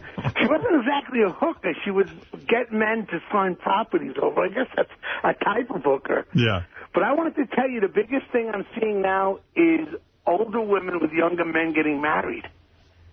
That is very, very common, and not only just older men with younger women. It's like all of a sudden you're seeing so many of them because you see their prenups, and wow, and the prenups are also getting stranger and stranger because they're including, and this is something that's really never before the last 5-10 years, exact descriptions of how many sex acts a month, this, that, if a husband cheats, how much he has to pay. Yeah, because the younger men now are starting to get wise. Like, these women are left a whole bunch of dough by their husbands, and they're like, you know what, I could have a nice, easy lifestyle. Oh, you know? So it's all about the money? Of course. Oh, yeah. There's no love involved Yeah, a young guy wants to fuck some old broad. They could fall in love. Somebody was telling me the other day that one of their friends is dating a 25-year-old. And they're having the best relationship she's seen in a long time. Okay. Leslie just said she's going to trade me in for 250 pounders. All right, Dominic, thank you. I love when he breaks himself up. I know. Jughead in Memphis, Tennessee, you're on the air. Hey, top of the morning to you, Howard. Hey. Hey, question for you. If you and Beth, I apologize, I got a cold, but if you and Beth procreated, could you breed your way out of Robin's hobgoblin race and into the pretty people race? You know, Beth and I have discussed if we ever had a kid, would the kid be attractive? And we've decided no. Why? Well, we're both gigantic people. We're very, very tall. And the kid would be freakishly large. She has, like, her brothers are 6'7". And, you know, we figure between the two of us, we have such huge genes. Isn't there a human limiter on how tall it but we might have one of those 7'2" people, that you see that they're all elongated. And if it's a girl, forget it. Right, like we could have a 6'3" girl, big boned gal, and it'd be like, I would love her just the same and everything because, But you'd probably be the only one. I'm attracted to the broken. But the thing. You could be the father of Xena Princess Warrior 2. Yeah, well, I don't know. You see, you're trying to combine the genes rather than nature doing it, and it's never the way you could imagine. Yeah, you never know what that cocktail's going to be. I'm shocked that my 3 daughters are very attractive people. That's what I'm saying. You've had attractive children before. But, it could be a horror scene. It really could. And really, who wants to do that to a kid? That's so silly. I don't know. I've gone through life ugly. It's not easy. I mean, if my kids are too attractive, I'm suspicious. I was looking at, I was with my daughters this weekend, and I said, "You're all so attractive and small noses and gee whiz, it looks like none of my genetics are in you." You think they're not your kids all of a sudden? I do see you in them. I was ripping hair out of their head to test them genetically, DNA. Yeah, but you do see me in them. You do. My presence is there, but in a very, very minor way. Very minor, yeah. That's right. All right, thank you. You can never count on that. Well, I mean, you see like these weird couples where like it's a very, very good-looking mother and the father's like hideous. And then all of a sudden the kid comes out looking like the dad. You know what I mean? And it's like, oh, that's a shame. But again, I have seen situations where, like you have sort of okay-looking people who produce a Cindy Crawford. Right. That cannot be, that's crazy. That's crazy. And then you see some, not really good-looking people who have like a good-looking kid, like a Patrick Swayze. Oh. And then the next one they have is Patrick Swayze's brother, who isn't good-looking. Yeah, he's broken. There was a family in the military that I saw. They used to roll in there every day. Right. Because they were always coming to the hospital. These kids weren't only ugly, they were sick. Right. Ugly and in poor health. Right. But they had one daughter who, she looked like Ellie Mae among the Well, she was Marilyn from the Munsters. Yes. Yes. All right. Well, there you go. Look, I got to take a break, Robin. When we come back, it'll be your turn to shine. Steve Langford's coming in. Guess who else? John Hein. Yes. And we'll find out what's going on. Let's take a break, though. First, these words. Describe again what you were saying. I think there's a good chance I could. I'm not positive, but I figured it out. It's 20 blocks is a mile in Manhattan. Right. North-south blocks. So you'd have to do about 95 blocks an hour. Which is to beat her record of 5.5 hours. Which is about a block and a half a minute. And I think I could sustain that pace for 5.5 hours. Not positive, but I think I could walk, maybe occasional, like, little quick walking and stuff, but yeah, I think I could. Then he said to me, if I do it, is it even worth it? That's the thing. I don't know that anybody you'll be cares. exhausted at the end. I don't even know that anybody cares. That's the thing. I'm trying to decide if it would be worth screw it. Okay. Yeah, well, she should just know I can beat her. Plus, you're fat. You'll probably have a heart attack. Is Beth serious about running the marathon next year? Yeah, Beth's going to run it next year, she said. That's something that sounds like you should do with her. That's what I was thinking. Like, should I do that? Well, you guys write each other all the time, right? Well, yeah, not a lot, but we, can't stay in touch. Yeah. Well, get in touch with her. It would be fun to be on a race, like a race team, Yeah, it's better if you train with someone else. Right. Yeah. She's going to do it, she says. I didn't have the heart to tell her that you end up eating a lot. I don't know if she realizes that. That'll freak her out. See, I would be a vegan runner. No. Good luck. Well, you get that drink you could have. Well, that's got my protein in it. Rolling Stone magazine came out with the hardest rock quiz ever. It's supposed to be like one of the most challenging quizzes. And like Gary was asking me some of the questions. I can't get any of them. John Hein got 38 out of 50. That's wow. Like if you could get Fred, I bet you could probably get them all. Hein's way more into the minutia of rock and roll than I am. I'm okay. If Gary's having a hard time, I think I'm on a par with Gary. Maybe even Gary's a little better. I don't know. You seem to know a lot of stuff. Yeah. Ask me a hard question, Gary. I'll give you an example. See there? Hold on. All right. Let me pull it up. How many questions are there? 52? No, it's 57, and it's called the Almost Impossible Rock and Roll Quiz. And John Hein got 30-something right? Yeah, okay, here's the perfect one. The first question. Bob Dylan has 64 cue cards in the clip for Subterranean Homesick Blues. Oh, I've seen it many times. What is the very first one? And your choices are government, basement, Johnny, or pavement. Pavement. Government. Do you know the answer, John Hine? Basement? Pavement. Government. See, the problem is you got to take the quiz to get to the answer. John's going to look that up. In the meantime, here's one I do know the answer for. How many songs on Abbey Road are credited to George Harrison? 0, 2, 2, 1, or 4? 2. You sure? Yep. It's 2. How'd you know that? Because I fucking know shit. So you can answer at least one. There you go.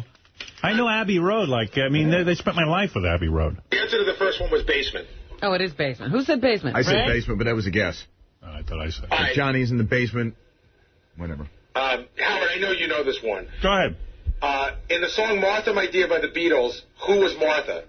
Was it Martha Reeves? No. Don't say anything, Fred. I know who it was. Wait a minute. Margaret Martha Thatcher, Martha Paul McCartney's English Sheepdog, or Martha Washington? Was Martha the sheepdog? That is correct. You know a lot of Beatles stuff. Yeah. All right, let me get off the Beatles. Hey, I'm hanging in there. We're doing good. Fred probably knows this. Which of Jerry Garcia's fingers was partially severed? Oh. I know which one. It was his index finger. Which one? On his right or left? Hold it up. Right hand. John Hyde's going to help me look that one no. up. I think it was the middle finger. I got to remember It's going to take a second to it look could that have one even up. been his left hand, which is what he played with. It was definitely the right hand, because he kind of did a weird thing with his hand. I think it was his index.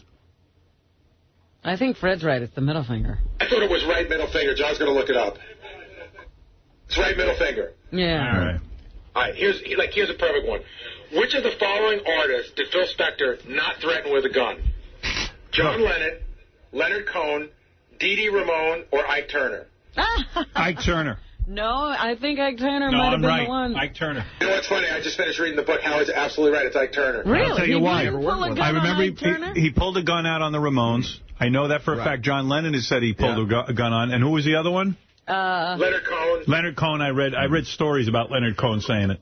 Yeah, no, I know that one. See, look at me. Look at me. I'm on fire. Look at you. You could probably do very well in this contest. Okay, here you go, Howard. Yeah, thank you, Robin. Why did Marvin Gaye and Diana Ross record in separate studios for their 1973 duet album, Diana and Marvin? Because he was dead. They had just, 1973. Oh, okay, go ahead. They had just broken up. Go ahead. Ross didn't want to be around Gaye when he was smoking pot. Gaye had secluded himself in Hawaii, or Ross wouldn't let anyone be within a 30-foot radius of her microphone. I don't know the answer to that. I don't know anything about it. In Hawaii. I'll say number 4. She's nuts. Ross didn't want to be around Gaye when he was smoking pot. Wow. Yeah, I don't know anything about Marvin Gaye and Diana Ross, really, in terms of trivia. All right, John says this is a good question. Okay, this is great. Which two acts banded together to sing the Beatles' Revolution at Live Aid? Okay. Was it Paul McCartney and George Harrison? No. Elton John and Axl Rose?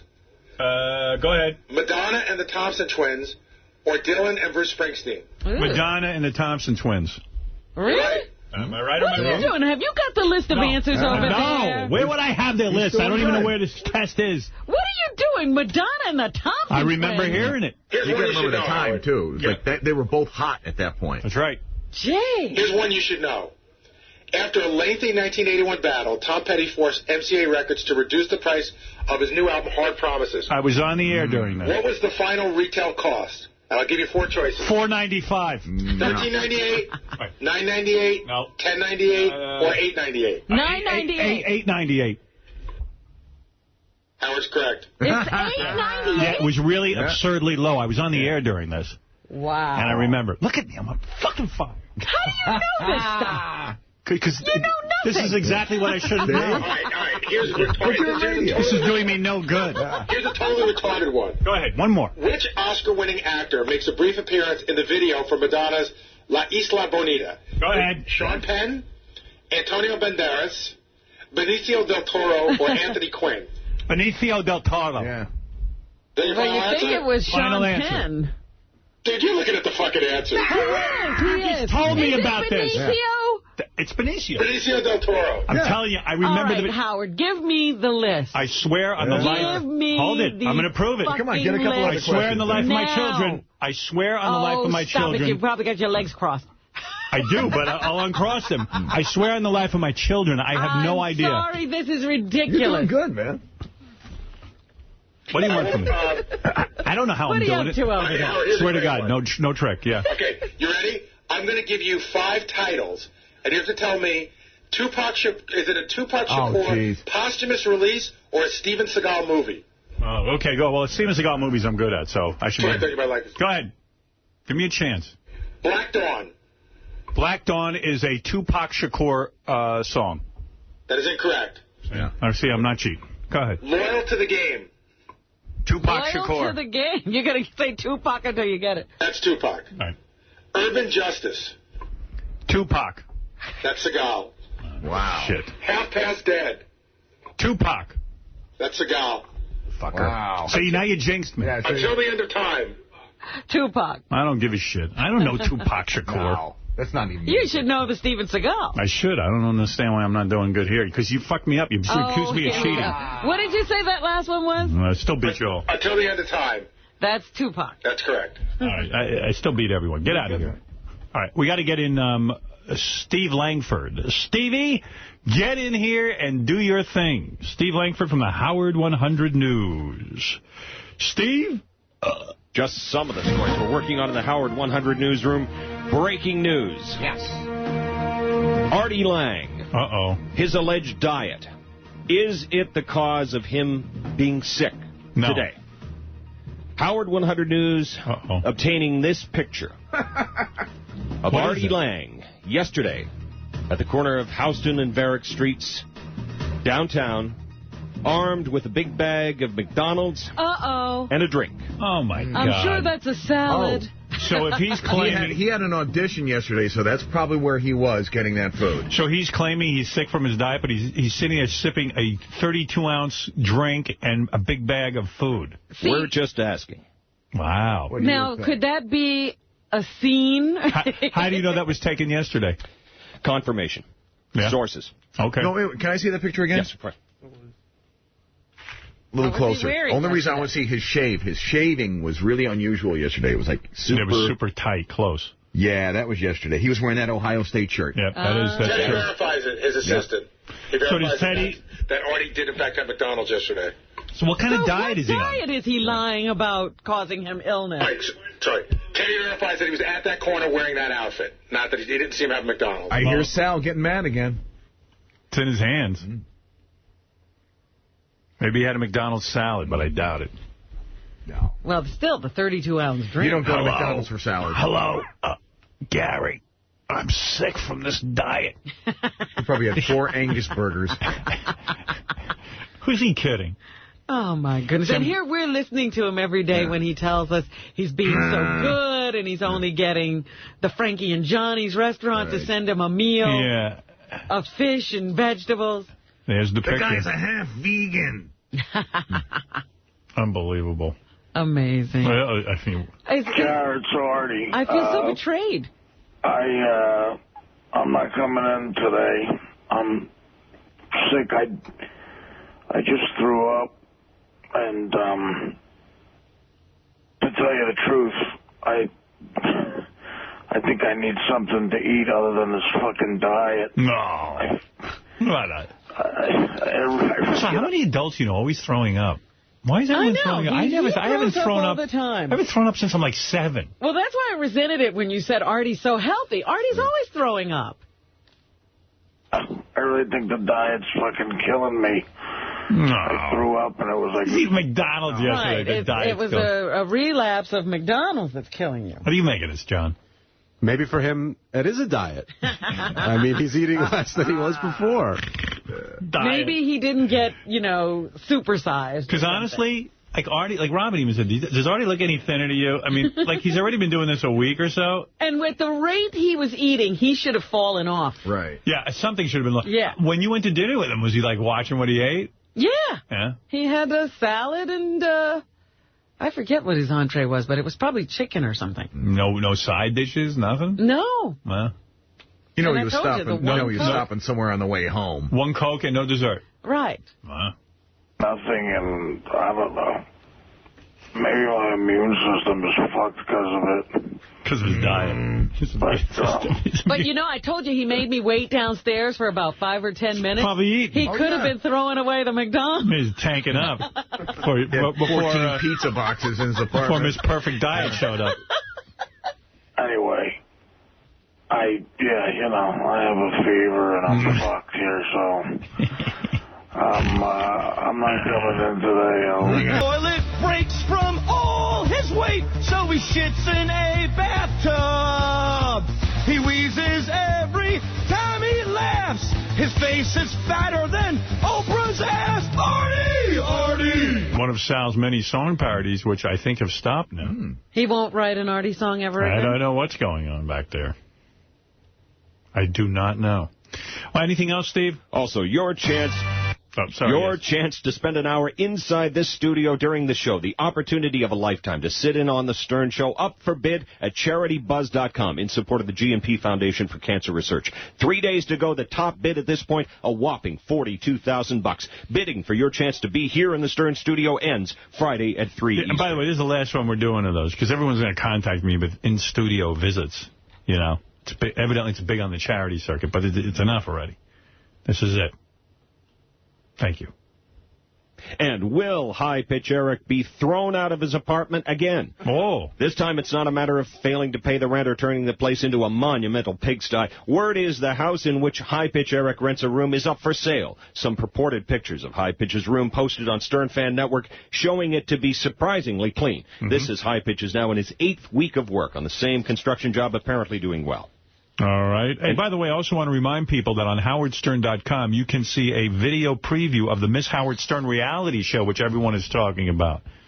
I got a letter yesterday from someone who said they were about to not subscribe anymore to Howard TV, and then the Miss Howard Stern reality show came on. So there it is. Now they're stuck.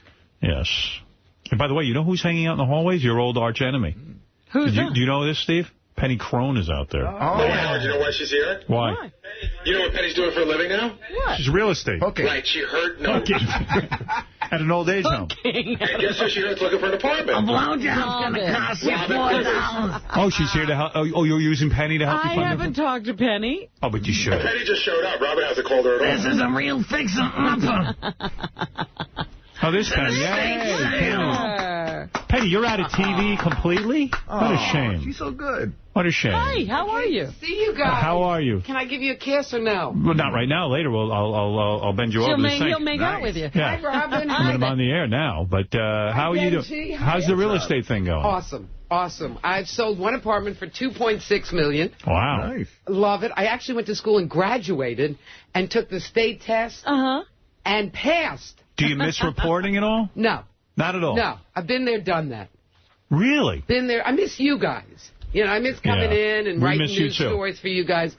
But, you know, enough already. Right. And, you know, I had a friend that was great. He was at real estate school, New York City real estate school, gay guy, right? And I meet him there. His name is Joe. And he walks in, he sits down next to me. This is how I meet him.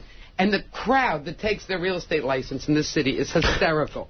And he sits down next to me and says, these people have a choice. They could either go to prison or real estate school.